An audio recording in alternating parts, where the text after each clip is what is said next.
कथा की थे कि भगवान श्री रामचंद्र जी महाराज, माता जगत जननी जानकी और श्री लखनलाल जी महाराज चित्रकूट में वास करे हैं। कथा के माध्यम से संत जन बताते हैं कि 12 वर्ष तक 12 साल चित्रकूट में रामचंद्र जी महाराज विहार करे हैं। राम जी महाराज की लीला के दर्शन अगर करें तो 4 स्थान के मुख्य वर्णन आते हैं। पहला अयोध्या, दूसरा जनकपुर, तीसरा चित्रकूट और चौथा लंका। कहे जाते हैं कि अयोध्या संस्कार की लीला कहे जाते हैं। जीवन के लिए अयोध्या जन है तेन संस्कार की लीला, जनकपुर जन है तेन विवाह लीला, श्रृंगार लीला कह सकथन, और चित्रकूट जन है तेला बिहार लीला कहे जाते हैं। और रामचंद्र जी महाराज के जिन संहार की लीला हुए है वो स्थान लंका कहे गए है। तो आओ चली मान लेके चली चित्रकूट, जहाँ भगवान श्री रामचंद्र जी महाराज बिहार लीला करते हैं। एक बड़ा सुंदर सा दृश्य कथा के माध्यम से गोस्वामी तुलसीदास जी महाराज अरण्यकांड के सोरठा क्रमांक 1 के ठीक नीचे तीसरा चौपाई में गोस्वामी तुलसीदास जी महाराज सुंदर लेखनी के माध्यम से लिखे का, एक बार चोनी कुसुम सुहाए, निज कर भूषण राम बनाए। पावन प्रसंग चित्रकूट बिहार लीला। एक बार बढ़िया सुंदर से शब्द संत जनमन खोज करे हैं और कहते हैं कि ये जिन एक बार जिन शब्द है रामचरितमानस में 40 बार वर्णना है। 41 टाइम जिन है तेन एक बार भूपति मन माही आदि जिन चौपाई है प्रसंग जन है तेन रामचरितमानस में 40 बार एक बार का वर्णन करेंगे है। आओ चलिए हम चित्रकूट में जहाँ भगवान बिहार लीला करते हैं, अब बिहार लीला करते क्या करते हैं, चुनी कुसुम सुहाए। भगवान रामचंद्र जी महाराज अपन हाथ से, लखनलाल जी महाराज लकड़ी आदि की व्यवस्था करे पर जंगल चल रहे हैं, वे तरफ रामचंद्र जी महाराज अपन हाथ से बढ़िया बढ़िया कुसुम बढ़िया बढ़िया सुंदर सुंदर फूल जन है तेरा अपन हाथ से आज रामचंद्र जी महाराज तोड़ के लाते और तोड़ के लाके आके बढ़िया से गहना बनाते हैं। और गहना बनाए के कारण का है कि तापस वेश विशेष उदासी 14 बरस राम वनवासी। इकसती मन से ही मन मानो रामचंद्र जी महाराज माता सीता से क्षमा चाहते हैं कि सीते क्षमा करना, क्योंकि मैं विशेष उदासी के इस पर्व में इस समय में चल रहा हूँ, इसलिए अन्य धातु जो है सोना चांदी हीरा मोती आदि के गहना में तो नहीं पहना सका, तो कम से कम मन के जिन भाव है फूल के जिन गहना है तेरा आज रामचंद्र जी महाराज अपन हाथ से बनाते, निज कर भूषण राम बनाए। रामचंद्र जी महाराज अपन हाथ से माता सीता के लिए आभूषण गहना बनाई और बनाए के बाद आके और वही पर्णकुटी जल रही चित्रकूट में भगवान के जन स्फटिक शिला में वही बैठ के माता सीता ला अपन हाथ से बढ़िया गहना पहनाते हैं। प्रसंग में हम दर्शन करबो कि आज माता सीता ला रामचंद्र जी महाराज फूल के माला पहनाते, फूल के हार पहनाते, फूल के आभूषण पहनाते। तो संत जब कहिस के ऐसा काबर करिस, तो कहिस के यहाँ से रामचरितमानस के अभी तक के जिन मुख्य पात्र रही से रामचंद्र जी महाराज रही से, अब जिन आज फूल के माला पहनाते, मानो आज के बाद से आगे जिन प्रसंग चलना है, रावण के वध तक के प्रसंग चलना है या राज्य सिंहासन तक बैठना है, जत का प्रसंग होना है, रामचंद्र जी महाराज मानो यही कहना चाहते, देवी अब इसके मुख्य अतिथि अब आप हैं, इसलिए मुख्य अतिथि को ही तुम्हारा पहनाया जाता है। शायद एक से रामचंद्र जी महाराज माता सीता अपन हाथ से माला पहना के आभूषण पहना के मानो यही संकेत करते है कि अब के जिन प्रसंग है मुख्य पात्र जिन है तिन सीते अब तुम होंगे।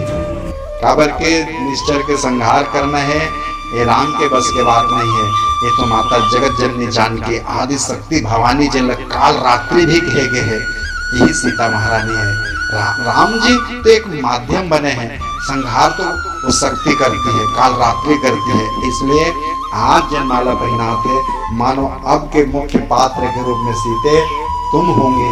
इसलिए रामचंद्र जी महाराज अपन हाथ से मानो माता सीता काल रात्रि सीता स्वरूप समझ करके आज उनको भेंट कर रहे हैं।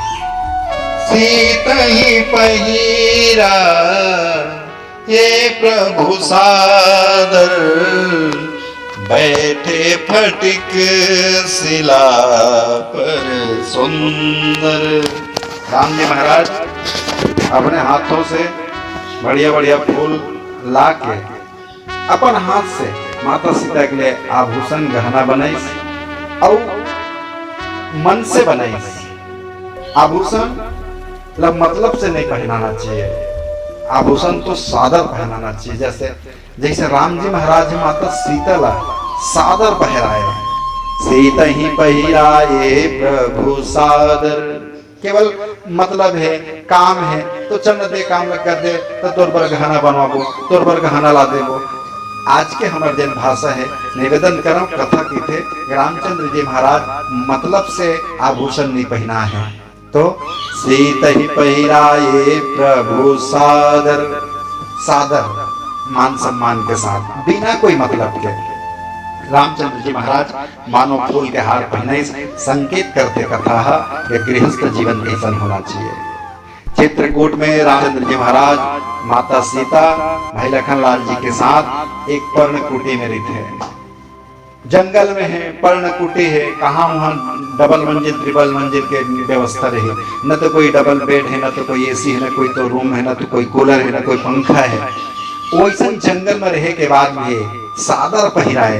कितना प्रेम रूपी जीवन है, कैसन प्रेम रूपी गृहस्थ जीवन होना चाहिए।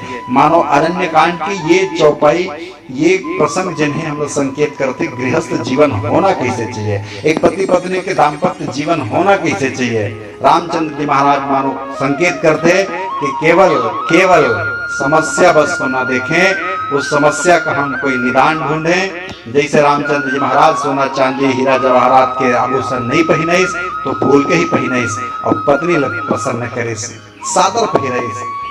अब आज देखते वर्तमान जीवन में ये आंखी देखे घलोक है, कान घलक सुनते, 10-10 मंजिल पड़े हैं, 10-10 मंजिल के भवन है।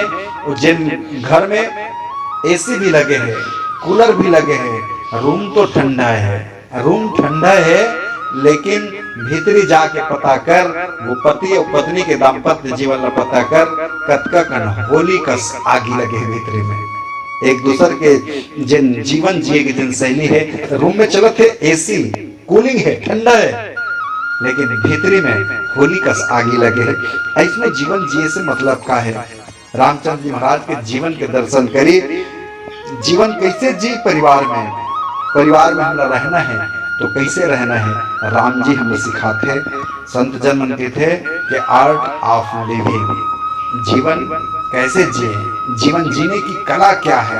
रामचंद्र जी महाराज बड़े सहजता के साथ, बड़े सरलता के साथ जंगल में कुटिया बना के पति और पत्नी के बीच में कैसन प्रेम होना चाहिए ये हम लोग सीखो है। मरने की आरजू में जिए जा रहे हैं लोग, मरने की आरजू में जिए जा रहे हैं लोग, और जीने की आरजू में मरे जा रहे हैं लोग। हर खुशी है लोगों के दामन में, पर एक हंसी के लिए वक्त नहीं। इस भागती दौड़ती दुनिया में अपने लिए वक्त नहीं। आंखों में नींद बहुत है पर सोने के लिए वक्त नहीं, और हर पल मरने वालों को जीने के लिए वक्त नहीं।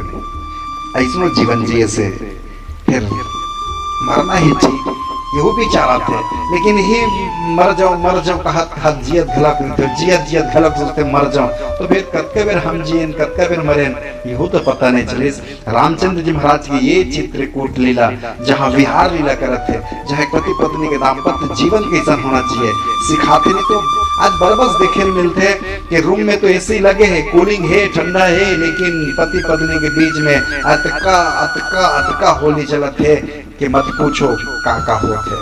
बताए की जरूरत नहीं, आप सब जानते हैं विषय में। जब दाम्पत्य जीवन प्रारंभ होते देखे सुने मिलते तेने बात ला मन से कहा तुम है पति पत्नी बढ़िया विवाह लग्न के बेला बेला में विवाह हो गए। और जब विवाह होते पहला साल ये होते कि पति देव बोलते, पहलिया साल में पति देव बोलते और पत्नी सुनते। घटना धीरे धीरे बदलत जाते। पहलिया साल पति बोली, पत्नी सुनी, सब घटना बदली। दूसरिया साल पत्नी बोलते और परीक्षित पति देव सुनते। और दिन बीतत की पहलिया साल पति बोली, पत्नी सुनी, दूसरिया साल पत्नी बोलते, पति सुनते। पता चलिस तीसरिया साल पति और पत्नी बोलते तो पड़ोसी सुनते। ऐसा भाव आज की दृष्टि में दिखते। अंग्रेजी में हुल हस्बैंड कहे जाते और हस्बैंड के शाब्दिक अर्थ ऐसा होते कि बैंड कसते पीटत रहा और बाद भी ते हंसत रहा। यही अंग्रेजी भाषा में हस्बैंड की थे कि बैठत पीटत रहा बैंड के तरह।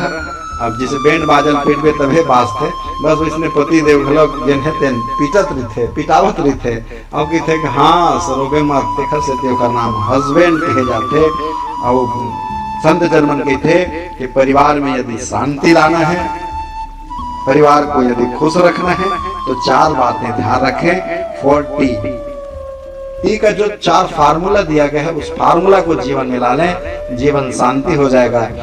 पहले यह कहे जाते हैं time, T for time. Time का मतलब होते समय। परिवार को आप समय दीजिए, शांति बना रहेगा। टी फॉर टॉक, बात करत रहा, बात करे में ही शांति आ सकते। तीसरी है टी फॉर टच। टच के मतलब होते परिवार से जुड़े रहा। चौथैया होते टी फॉर टुगेदर। टुगेदर के मतलब संग में, साथ में, कोने में घुमाए फिराल खलक बेरा को बेरा जात आत रहना चाहिए। अगर ये जीवन में है तो निश्चित रूप से शांति रही। नहीं तो सुनेल देखेल मिलते पति पत्नी दाम्पत्य जीवन के बात है। ये टी फॉर टाइम भी नहीं देते से, न टी फॉर टॉक, न तो टी फॉर टच, न टी फॉर टुगेदर। तो हो इसका एक पति पत्नी रही, पता चला एक दूसरे के बीच में महीनों 2 महीना घलक निकल जाए बिना बात करे। पति पत्नी है बस, और दो के बाद तीसरिया नहीं हो घर में। और पता चला कि घर दोनों के बीच में महीना 2 महीना घलक हो जाए जब बातचीत नहीं होती रही से। अब आज एक दिन घटना ये घटी, इसके पति देव जाना रही से बॉम्बे कुछ काम से, और रेल पकड़ना रही से रायपुर से। रायपुर के रवास है, रायपुर में निवास है, घर है। अब जाना है पति देव सुबह 4 बजे ट्रेन पकड़ना है और ट्रेन पकड़ के वाला जाना है बॉम्बे ऑफिस के काम से। अब दोनों के बीच में बातचीत खलक नहीं है, तो अब क्या करे जाए। तो कहीं से पति देव रात होइस और रात होइस तो जैसे भोजन इत्यादि करिस। और बाद पत्नी लग बोल भी नहीं सका थे कि बोलते हैं 3 बजे उठा दे, तब 4 बजे मैं ट्रेन पकड़ के निकल जाऊँ। बोलना भी तो नहीं है, बातचीत तो नहीं है दोनों के बीच में। तो पति देव करिस खाना भोजन वगैरह करे के बाद जहाँ पत्नी जन है तेन अपन अंतिम कार्य करे के बाद बर्तन आदि साफ करे के बाद जब बर्तन रख देते, वही जगह में पति देव जाके चिट्ठी लिख के छोड़ते कि प्रिय मुझे कल बॉम्बे जाना है, 4 बजे मुझे ट्रेन पकड़ना है, इसलिए मुझे तुम 3 बजे जगा देना ताकि मैं तैयार होके 4 बजे रेलवे स्टेशन पहुंचूं और अपना ट्रेन पकड़ के मैं बॉम्बे निकल जाऊं। ऐसा चिट्ठी लिख के पति देव रख दे। सवेरे हुई जिन पति देव 3 बजे उठना रही से पता चलिस तो 8 बजे उठिस। और जब 8 बजे उठिस तो झकनागाक देखिस तब तो का ट्रेन का सब दुनिया छूट गए। जाना तो 4 बजे रही से, 4 बजे के कहाँ 8 बज गए। पति देव जब उठिस तो देखिस अब बोल तो कुछ नहीं सके, न तो डांट सके न तो चिल्ला सके, काबर कहत नहीं रही से। तो जाके देखिस कि मोला उठाइस नहीं, मोर पत्नी मोल उठाइस नहीं, उठा देतीस तो मोर ट्रेन नहीं छूटतीस, ट्रेन नहीं छूटतीस तो मैं अपन काम मोर नहीं छूटतीस। पति देव लगी इसके शायद चिट्ठी नहीं देखिस वही, तो कहिस कि नहीं उम्र तो आखिरी बूता करे के बाद भी चिट्ठी देखते, रोज के तो ही बूता चलत है। तो पति देव उठी 8 बजे झकनगा गिस और जे मेरा अपन कागज छोड़ रही से फिर मेरे जाके देखिस तो वो कागज वो में नहीं रहा है, लेकिन दूसरिया कागज में रही से। तो चिट्ठी में लिखा है का रही से, तो ये लिखा है से पति देव 3 बज गया है, उठ जाओ, आपकी ट्रेन 4 बजे है वरना छूट जाएगी, आप उड़ जाओ, 3 बज चुका है। ऐसा एक कागज पत्नी ने 3 बजे वहां रख दिया था, रख दे रही से। पति देव जाग देखिस पढ़िस कथा ही कहानी ही संकेत करत है कि अगर नहीं बोलबे एक दूसरे से अगर बात नहीं हुई तो ट्रेन जरूर छूट जाए। पत्नी 3 बजे वो चिट्ठी लिखे रही से, जैसे पति लिखे रही से तैसे पत्नी लिख दी, तो दोनों का गड़बड़ी है। बस निवेदन आपके है कि अशांति रोग अभाव केवल यही कारण से आ सकते, इसलिए रामचंद्र जी महाराज जो लीला कर रहे हैं, रामचंद्र जी महाराज जो लीला करत है चित्रकूट के वो विहार लीला, एक बार चुनी कुसुम सुहाए, अपन हाथ से आभूषण पहनाए। जीवन के लिए यही सार कि दाम्पत्य जीवन में अभाव को न देखें, केवल अपनी बात को देखें, प्रभाव को देखें, अपने स्वभाव को देखें, और अभाव को यदि देखते रहेंगे तो निश्चित रूप से अशांति की भाव बना रहेगा।